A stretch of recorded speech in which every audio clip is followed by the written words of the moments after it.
बिस्मिल्लाहिर्रहमानिर्रहीम। नाज़रीन किराम, अस्सलामु अलैकुम वरहमतुल्लाहि वबरकातुहू। सामईन मोहतरम, आज के दौर में जहाँ हम और बीमारियों का शिकार हो रहे हैं, वहाँ पर एक बीमारी गुस्से का दिन ब दिन ज़्यादा तेज़ होना और शदीद होना है।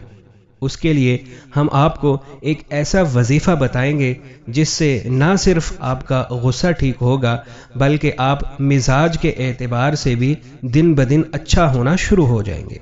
नाज़रीन किराम, सूरह आले इमरान की आयत मुबारका 134, अऊज़ु बिल्लाहि मिनश शैतानिर रजीम, बिस्मिल्लाहिर्रहमानिर्रहीम।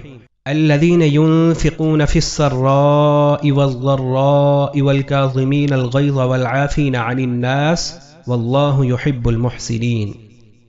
तर्जुमा: जो खुशहाली में भी और बदहाली में भी अल्लाह के लिए माल खर्च करते हैं और जो गुस्से को पी जाने और लोगों को माफ़ कर देने के आदी हैं, अल्लाह ऐसे नेक लोगों से मोहब्बत करता है।